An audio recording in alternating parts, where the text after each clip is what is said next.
तो आज हम एक बहुत ज़रूरी सवाल पर बात करने वाले हैं।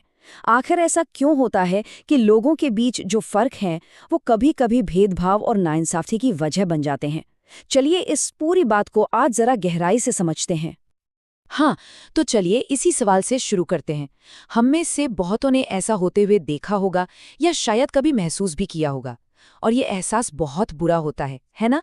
आइए आज ये जानने की कोशिश करते हैं कि ये सब हमारे समाज में फैली असमानताओं से कैसे जुड़ा है।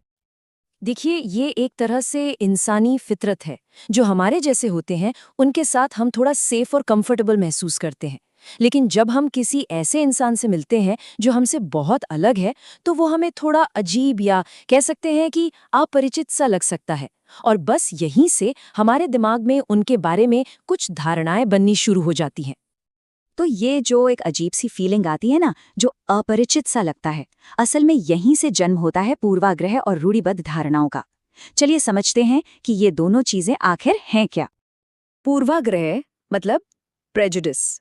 इसका सीधा सा मतलब है पहले से बना लिया गया कोई फैसला। जब हम किसी के बारे में ठीक से जानते भी नहीं हैं और अपने मन में ही उसके बारे में एक नेगेटिव राय बना लेते हैं, बस उसी को पूर्वाग्रह कहते हैं।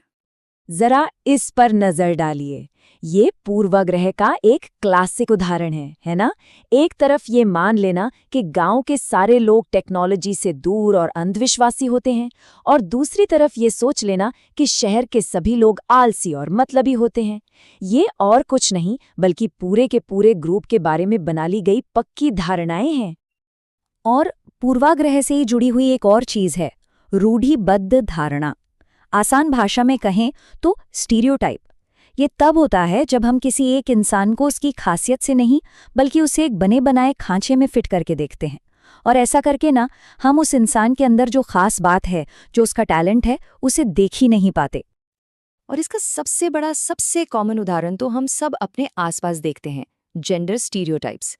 बचपन से ही दिमाग में डाल दिया जाता है कि लड़के तो रोते नहीं हैं, वो तो मजबूत होते हैं, और लड़कियों को तो सुशील और शांत होना चाहिए। और ये बातें इतनी पक्की हो जाती हैं कि हम हर लड़के और लड़की को उसी एक चश्मे से देखने लगते हैं। ठीक है, तो अभी तक तो ये सब दिमाग की बातें थीं, पूर्वाग्रह, स्टीरियोटाइप। लेकिन क्या होता है जब ये सोच एक्शन में बदल जाती है? चलिए देखते हैं। बस यही है भेदभाव।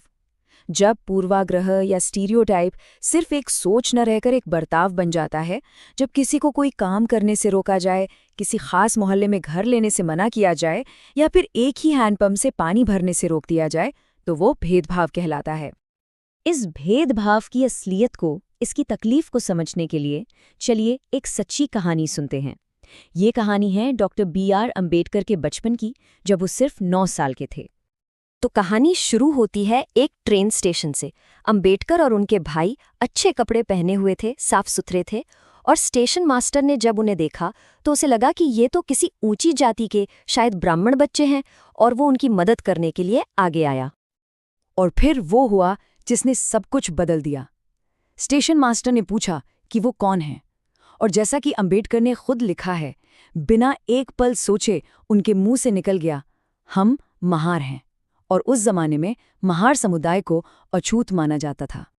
और बस ये एक शब्द सुनते ही स्टेशन मास्टर का पूरा रवैया बदल गया। अम्बेडकर लिखते हैं कि उन्हें एकदम धक्का सा लगा।